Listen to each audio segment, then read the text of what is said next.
नमस्कार VIP news आप देख रहे हैं। मैं आपके साथ सागर मिश्रा। दिन भर की तमाम खबरों के बाद हाजिर हैं हम झारखंड की खबरों के साथ। शुरुआत करेंगे पहली खबर के साथ। झारखंड में महागठबंधन सरकार के 1 साल पूरे होने वाले हैं। इन 1 साल में सरकार को कई तरह की परेशानियों का सामना करना पड़ा। इसे देखते हुए सीएम हेमंत सोरेन अपने 1 साल के कार्यकाल में तमाम विभागों के द्वारा किए गए कार्यों की समीक्षा कर रहे हैं। यह समीक्षा 2 दिसंबर से शुरू हुई है, जो 18 दिसंबर तक चलेगी। इसी कड़ी में झारखंड मंत्रालय में सीएम हेमंत सोरेन ने उत्पाद और मद्य निषेध विभाग की समीक्षा की बैठक में हेमंत सोरेन के साथ विभाग के तमाम अधिकारी वहां पर मौजूद रहे। वहीं सीएम ने अधिकारियों को कई दिशा निर्देश भी दिए हैं।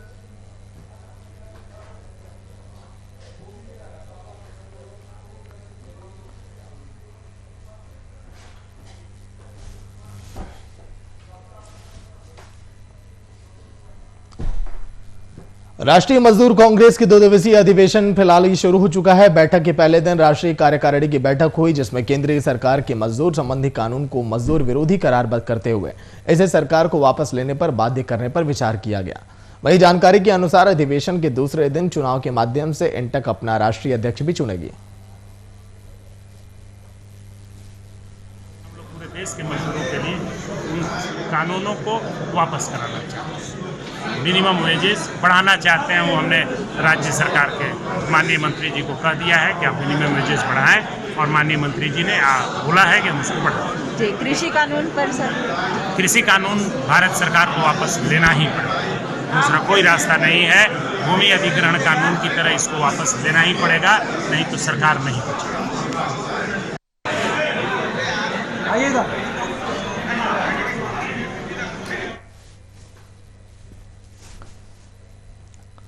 दल बदल मामले में बाबूलाल मरांडी को झारखंड हाईकोर्ट से बड़ी राहत मिली है। झारखंड हाईकोर्ट ने विधानसभा अध्यक्ष के द्वारा जारी नोटिस पर रोक लगा दी।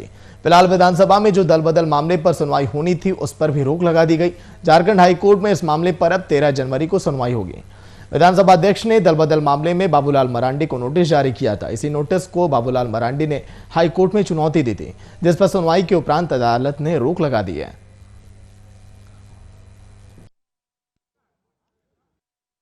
विपक्ष के नेता एवं भाजपा नेता बाबूलाल मरांडी को आज झारखंड उच्च न्यायालय से बड़ी राहत मिली है, जिसमें स्पीकर के द्वारा जो कार्रवाई की जा रही थी उन पर, और दल बदल मामले में जो कार्रवाई हो रही थी, और नोटिस जो 544 के तहत जो जारी किया गया था, उस पर झारखंड उच्च न्यायालय के आज माननीय मुख्य न्यायमूर्ति डॉक्टर रवि रंजन एवं न्यायमूर्ति सुजीत नारायण प्रसाद की खंडपीठ ने रोक लगा दी है। इससे बाबूलाल मरांडी को तत्काल राहत मिल गई है।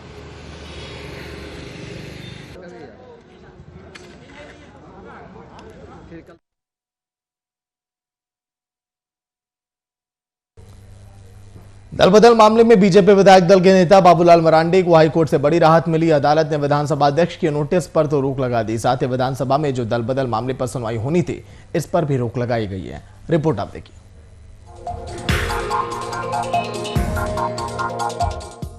जेवीएम सुप्रीमो बाबूलाल मरांडी के बीजेपी में जाने मामले की सुनवाई कर रही विधानसभा की कार्यवाही पर झारखंड हाईकोर्ट ने फिलहाल रोक लगा दी। बाबूलाल मरांडी और बीजेपी विधायक विरंची नारायण की याचिका पर बुधवार को हुई लंबी सुनवाई के बाद गुरुवार को हाईकोर्ट ने फैसला दिया है। बाबूलाल मरांडी के बीजेपी में शामिल होने के बाद विधानसभा अध्यक्ष ने दल बदल मामले में बाबूलाल मरांडी को नोटिस जारी किया था। उसी नोटिस को बाबूलाल मरांडी ने हाईकोर्ट में चुनौती दी थी, जिस पर सुनवाई के उपरांत अदालत ने अपना फैसला दिया था। इस मामले में बहस के दौरान विधानसभा की तरफ से महाधिवक्ता राजीव रंजन, इलेक्शन कमीशन की ओर से आकाशदीप कुमार, बीजेपी की तरफ से वरिष्ठ अधिवक्ता का वेंकट रमन और बाबूलाल मरांडी की तरफ से अधिवक्ता RN सहाय ने अपना अपना पक्ष रखा। बाबूलाल मरांडी के अधिवक्ता के द्वारा विधानसभा अध्यक्ष द्वारा दल बदल पर लिए गए संज्ञान को गलत बताते हुए संज्ञान निरस्त करने के पक्ष में दलीलें दी गई, जिस पर महाधिवक्ता राजीव रंजन ने अदालत को बताया कि दल बदल के इस मामले में विधानसभा अध्यक्ष के द्वारा लिया गया संज्ञान संवैधानिक है और आर्टिकल 226 के तहत जब तक विधानसभा के न्यायाधिकरण में यह मामला लंबित है, अदालत को इस मामले में हस्तक्षेप नहीं करना चाहिए। वहीं इस मामले में हाईकोर्ट के आदेश का बीजेपी ने स्वागत किया। बीजेपी ने सत्ता पक्ष पर चुटकी लेते हुए कहा है कि कोई शिकायतकर्ता और गवाह नहीं होने पर भी कैसे किसी का कोई मामला चल सकता है। देखिए, भारतीय जनता पार्टी उच्च न्यायालय के उस आदेश का स्वागत करती है जिसमें उसने स्पीकर के न्यायाधिकरण में विपक्ष के नेता के मुद्दे पर चल रहे कार्रवाई पर स्थगन आदेश दिया है। इसके पूर्व चुनाव आयोग ने भी माननीय बाबूलाल मरांडी जी को विपक्ष के एक भाजपा के विधायक के रूप में मान्यता दी थी और उनके दल का जो विलय हुआ था भाजपा में उसको भी स्वीकृति दी थी। लेकिन इसके बावजूद ये पूरा मामला स्पीकर के न्यायाधिकरण में चल रहा था और ये बड़ा विचित्र मामला था, क्योंकि इसमें ना तो कोई शिकायत करता था ना कोई गवाह, फिर भी मामला चल रहा था। तो बहरहाल आज के उच्च न्यायालय के इस फैसले का हम तहे दिल से स्वागत करते हैं। हाईकोर्ट द्वारा विधानसभा की सुनवाई पर रोक लगाने के आदेश पर बीजेपी के बयान पर प्रतिक्रिया देते हुए कांग्रेस ने बीजेपी को बेचैन नहीं होने की सलाह दी। साथ ही बीजेपी को अपने कार्यकाल की याद दिलाते हुए विधानसभा के फैसले पर इंतजार करने को कहा। पिछली सरकार में इन लोगों ने किस प्रकार संवैधानिक चीज को भी तार करने का काम किया था। पिछली बार जेवीएम के 5 विधायकों को तोड़कर लाए थे और वो कोर्ट पर, स्पीकर के कोर्ट पे मामला चल रहा था और टर्म खत्म होने के बाद भी आप देख लीजिए किस प्रकार का किया। अब जब ये पार्टी की विलय का मामला करते हैं तो संगठन और विधायिका दोनों अलग अलग कार्य करती है। विधायक जब बन जाते हैं माननीय विधायक तो स्पीकर की संपत्ति हो जाते हैं। झारखंड में सरकार गठन का 1 साल पूरा होने वाला है, लेकिन इसके बावजूद भी अभी तक नेता प्रतिपक्ष का चयन नहीं हो पाया। नेता प्रतिपक्ष नहीं होने के कारण राज्य के कई विकास के कार्य पर विपरीत प्रभाव भी पड़ा है। ऐसे में हाईकोर्ट के दखल के बाद उम्मीद जगी है कि इस मामले में जल्द निर्णय होगा। रांची से सहयोगी शुभम और अभिनव के साथ वरिष्ठ संवाददाता राजीव रंजन। और बेगूसराय में जन अधिकार पार्टी देश के किसानों के द्वारा कृषि कानून वापस करने की मांगों के समर्थन में दूसरे दिन अनिश्चितकालीन महाधरना वहां पर कर रही है। प्रदर्शनकारियों ने बताया कि जब तक किसानों की मांगों को पूरा नहीं किया जाता तब तक हम लोगों का धरना समाप्त नहीं होगा। साथ ही धरने पर मौजूद लोगों ने कहा है कि जब तक देश में रोजगार मांगा जाता है तो सरकार एनआरसी और सीए कानून लाती है। जनता को रोजगार देने की बजाय सरकार किसान विरोधी काम करती है। हैं तो यह सीए और एनआरसी का नाटक है। यह किसान विरोधी सरकार है, किसान की जमीन छीनने की साजिश है। जिस तरह से इसने एयरसेल, रेलवे, एयरपोर्ट की बोली लगाई और इसको बेचा, निजी हाथों में अंबानी और अडानी का ये काम कर रहा है और इसे हर हमेशा स्थिति में वापस लेना होगा। किसान के विरुद्ध जो काला कानून है उसके खिलाफ पूरे राज्य में हमारे राष्ट्रीय अध्यक्ष माननीय राजेश रंजन श्री पप्पू यादव जी के आह्वान पर जो है सो राज्यव्यापी जो है सो अनिश्चितकालीन धरना का जो है सो हम लोग शुरू किए हैं। कल से इस पे बैठे हैं और जब तक किसानों का मांग नहीं सरकार सुनता है तब तक जो है हम लोग मरना पसंद करेंगे, लेकिन धरना पर से हटना पसंद नहीं करेंगे। मर जाएंगे, मिट जाएंगे, लेकिन किसानों की मांग को जो है तो पूरा करवा के ही रहेंगे। कि किसान के हित में ये कहते हैं कि हम ला रहे हैं नियम कानून, जबकि चाहिए क्या आदमी को? चाहिए है स्वास्थ्य, शिक्षा और न्याय। ये तीनों का स्थिति अपने देश में देख लीजिए। तो पहले इस तीनों को सुधार दीजिए, कुछ सुधारने की जरूरत नहीं है।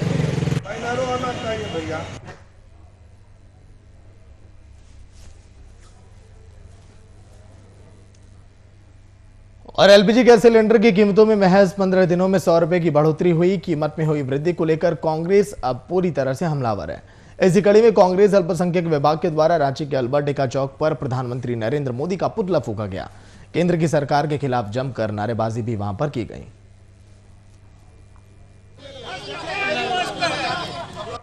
कांग्रेस कमेटी विभाग द्वारा प्रधानमंत्री नरेंद्र मोदी जी का पुतला दहन किया गया है। आप सबको पता है यही सरकार जब विपक्ष में थी, मनमोहन सिंह की सरकार जब थी, यूपीए की सरकार थी, उस टाइम हम लोग डीजल पेट्रोल 70 रुपये के अंदर खरीदा करते थे, जबकि इंटरनेशनल मार्केट में उस समय $135 पर बैरल कीमत हो गई। तब भी हम लोगों ने इतना सस्ता नहीं खरीदा।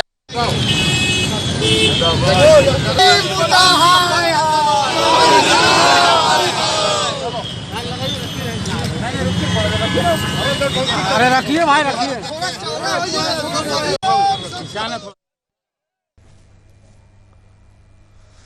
एलपीजी गैस सिलेंडर के दामों में जिस तरह से बढ़ोतरी हुई, पूरे देश भर में ये प्रदर्शन लगातार बरकरार, क्योंकि 15 दिनों में 100 रुपए की वृद्धि हुई। इसलिए कांग्रेस लगातार हमलावर। रांची की ये तस्वीर कि कोरोना काल में महंगाई की मार अगर आम जनता पर पड़ेगी और जनता की जेब अगर ढीली होगी तो फिर इस पर विपक्ष को एक मौका तो मिलेगा।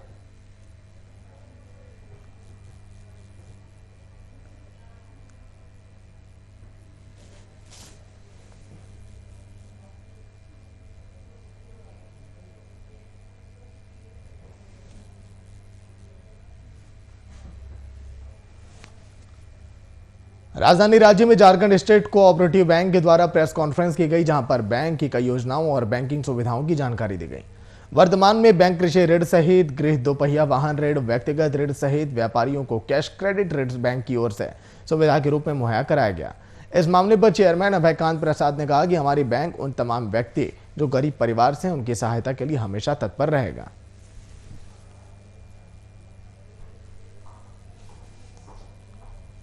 नए साल में मैंने कहा कि जैसे केसीसी का ऋण जो है, जो 1 साल में वापस लौटा देते हैं, उनको 100 रुपया में 1 रुपया ब्याज लगता है। इतना कम ब्याज पर कोई भी संस्था ऋण नहीं दे सकती है। यह कोऑपरेटिव बैंक ही है जिसके माध्यम से किसानों को मुहैया कराया जाता है। राइस मिल देते हैं,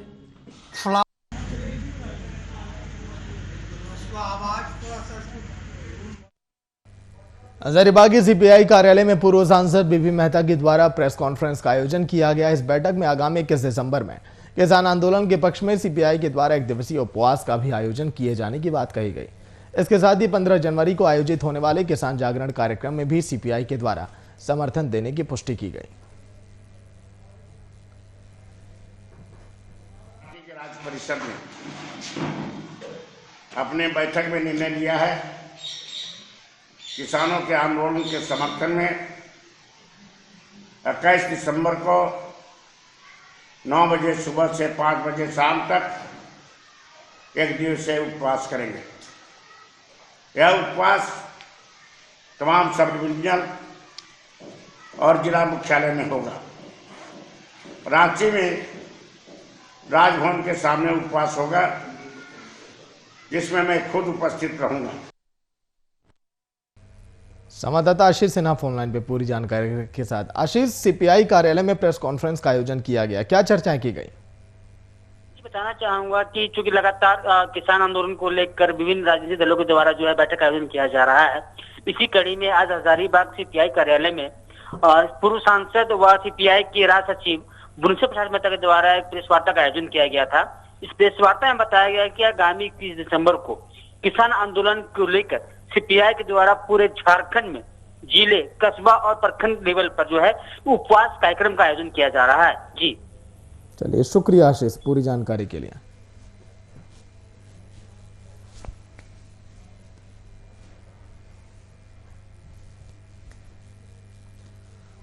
देवघर के डबरग्राम स्थित पुलिस केंद्र में 5वां पुलिस महाधिवेशन का आयोजन किया गया। मौके पर जिले के एसपी अश्वनी सिन्हा समेत एसोसिएशन के तमाम सदस्य वहां पर मौजूद दिखाई दिए। इस दौरान एसपी सिन्हा ने महाधिवेशन के जरिए पुलिस के द्वारा किए गए कार्यों की समीक्षा की और इसका प्रस्ताव रखा और साथ ही उन्होंने महाधिवेशन का चुनाव शांतिपूर्ण तरीके से संपन्न करने की अपील की। ये पुलिस परिवार का महाधिवेशन है, पूरे स्टेट लेवल का अधिवेशन है, जहां पे अपने पुलिसकर्मी अपने पूर्व में किए गए काम, उसके अचीवमेंट, कहाँ कमी रही उसका डिस्कशन करेंगे। साथ ही साथ ये इलेक्शन होगा जहां पे फिर से पुरानी या नई टीम सामने आएगी। तो एक महाधिवेशन के साथ साथ चुनाव भी होना है। हमें पूरा विश्वास है कि हमारे पुलिसकर्मी अनुशासित रहेंगे। श्री अश्विनी कुमार सिन्हा जी का शुभागमन हो चुका है और का मुख्य अतिथि पुलिस अधीक्षक देवघर श्री अग्रतार तालों के साथ हम इस उद्घाटन के गवाह बने। बहुत बहुत धन्यवाद।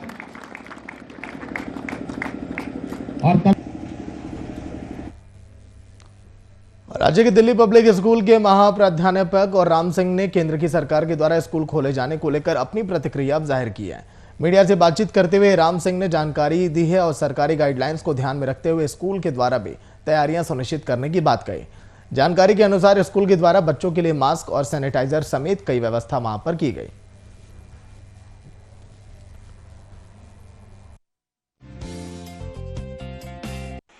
देखिए, अभी जो स्कूल खुलने की बात हो रही है, जिसकी मुख्यमंत्री ने सहमति दी है, वह क्लासेज 10 और 12 के बच्चों के लिए है। क्योंकि बच्चे बोर्ड एग्जाम बच्चों को देना है, देश के अदर स्टेट के बच्चों के साथ उनको कम्पीट करना है, तो और उस जगह जब स्कूल खुल रहे हैं, 10-12 के बच्चे आ रहे हैं, तो यहाँ पर भी बच्चों को बुलाया जाए, इनको प्रैक्टिकल करने बताया जाए तथा बोर्ड में कैसे एग्जाम्स होते हैं उनकी प्रैक्टिस करने के लिए सिखाया जाए। इसलिए उस लिहाज से अगर सोशल डिस्टेंसिंग कोविड की गाइडलाइंस को ध्यान देते हुए अगर बच्चे आ रहे हैं, सेफ हैं, तो बुलाना बिल्कुल।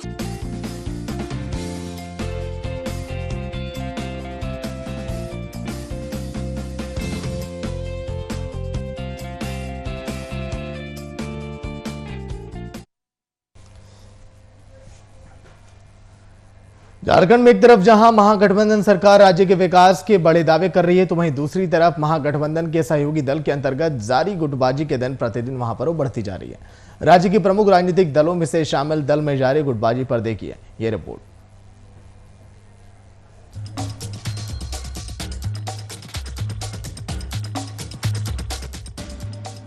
कांग्रेस में फिर से गुटबाजी का दौर शुरू, एक दूसरे को नीचे गिराने की मची होड़। पार्टी के नेता ने स्वीकारी विचारधारा की कमी, दल के अंदर असमंजस की स्थिति। देश की सबसे पुरानी राजनीतिक पार्टी कांग्रेस झारखंड में अपने ही नेताओं और कार्यकर्ताओं में उलझ कर रह गई है, जिसका नतीजा ये है कि पार्टी के अंदर गुटबाजी का दौर शुरू हो गया है। पार्टी के अंदर मौजूदा हालात को देखते हुए यह प्रतीत हो रहा है कि पार्टी के प्रवक्ताओं का धड़ दो गुट में बंट गया है। नतीजन पार्टी के अंदर असमंजस की स्थिति पैदा हो गई है। पार्टी में विचारधारा की कमी को स्वीकारते हुए पार्टी के कार्यकारी अध्यक्ष संजय पासवान ने माना है कि प्रवक्ता और नेता मनमाना ढंग से काम कर रहे हैं। नहीं, ऐसा तो नहीं दिख रहा है। अभी हम लोगों ने जब डॉक्टर रामेश्वर राव जी जब बने अध्यक्ष, हम लोगों ने कार्यकारी अध्यक्ष का पदभार ग्रहण किया, तब से हमारे प्रवक्तागण भी सब लोग मिलके और संघर्ष करके लड़ाई लड़े, भाजपा की सरकार के विरोध में सरकार बनाए और लगातार हम लोग सब मिलके समन्वय है। थोड़ा बहुत होता है और कहीं हो सकता है विचार नहीं मिले, है ना, लेकिन लोग सब कांग्रेस पार्टी के एक आइडियोलॉजी, एक विचारधारा है, सभी लोग जुड़े हुए हैं। कार्यक्रम करने के लिए किसी को रोक नहीं है कि आप कार्यक्रम जब प्रदेश का हो या राष्ट्रीय कार्यक्रम हो, तो कोई भी कहीं भी किसी भी जगह कर सकता है और करना चाहिए और लोग करते हैं। लेकिन कभी कभी होता है कि विचारधारा के साथ अगर कहीं नहीं समन्वय बन पाता है, तो इसको बनाना चाहिए, लोगों को मिलके बना के। अगर कहीं लग रहा है कम बेसी, एक दूसरे पे चर्चा करते हैं हम लोग और डिस्कशन भी करते हैं कि क्या है, कहीं पर कोई समस्या है, लेकिन ऐसा कुछ देखने को नहीं मिलता है। एक दूसरे से आगे बढ़ने की होड़ अब पार्टी में साफ रूप से नजर आ रही है। इसका अंदाजा इस बात से लगाया जा सकता है कि बिना प्रदेश अध्यक्ष की अनुमति के प्रवक्ता और नेताओं द्वारा पार्टी का कार्यक्रम आयोजित किया जा रहा है। नेताओं और कार्यकर्ताओं ने मनमाने ढंग से काम करने और गुटबाजी पर पार्टी के सीनियर लीडर प्रभात कुमार ने भी हामी भरी है। लगता तो है थोड़ा सा कि इस तरह से कुछ आपस में बटे हुए लग रहे हैं, हाँ। लेकिन अब क्या बात है, इस पर ये लोग अपना, हमारे अध्यक्ष जी निर्णय लेंगे कि इस तरह से अगर चल रही है तो ये नहीं होना चाहिए। एक मंच, एक प्रवक्ता का एक आवाज़ और संगठन के लिए एक बात रखना चाहिए, क्योंकि इस तरह से अगर बयानबाजी या जो भी अगर आप जो बोल रहे हैं लोग, अगर इस तरह से होता है तो ये पार्टी के लिए बहुत हानिकारक होगा। पार्टी में जारी उठापटक के बीच कांग्रेस के कार्यकारी अध्यक्ष राजेश ठाकुर ने पूरे हालात को यहां स्वीकार किया है। साथ ही साथ उनके अनुसार ये शुरुआती दिनों की परेशानी है। नहीं, देखिए, इसमें कहीं कोई सच्चाई नहीं है। ये सही है कि हम लोग बहुत बहुत दिनों तक विपक्ष में रहे हैं और अभी तुरंत से सत्ता में आए हैं, तो हम कई चीजों को समझने बूझने में थोड़ा टाइम लगेगा। और हम लोगों ने लगातार राज्य सरकार के कामकाज को आगे रखने का काम किया है। और देखिए, प्रवक्ता कोई गुट नहीं होता। प्रवक्ता तो पार्टी का चेहरा है, पार्टी का मुंह है। उसे पार्टी के बारे में बात करनी है, उसे गुटबाजी नहीं करनी। गुटबाजी बड़े नेताओं की होती थी, वो सब कभी नहीं हो रही है और कहीं कोई गुटबाजी नहीं है। प्रवक्ता लोग सभी आप देखते होंगे हमेशा अपने काम में लगे रहते हैं। एक एक चीज जो सरकार की बातें हैं वो आप तक पहुंचाने का काम करते हैं। उन सभी जो हमारे 15-16 प्रवक्ता हैं, निश्चित रूप से सभी लोगों ने अच्छा काम किया है पूरे कोरोना काल में और लगातार अपनी बातों को आपके माध्यम से जनता तक पहुंचाते रहते हैं और यही प्रवक्ता का काम भी है। पार्टी में जारी कलह को देखते हुए ऐसा लगता है कि पार्टी 2019 के विधानसभा से जीत की खुशी संभल नहीं पा रही है। अगर पार्टी के अंदर की मौजूदा स्थिति बरकरार रही तो प्रदेश में पार्टी आंतरिक कलह की भेंट चढ़ जाएगी और इस नुकसान के जिम्मेदार पार्टी के नेता और कार्यकर्ता खुद होंगे। वीआईपी न्यूज के लिए रांची से अभिनव कुमार की रिपोर्ट। तो चलिए इसी के साथ फिलहाल बात झारखंड की में इतना ही, लेकिन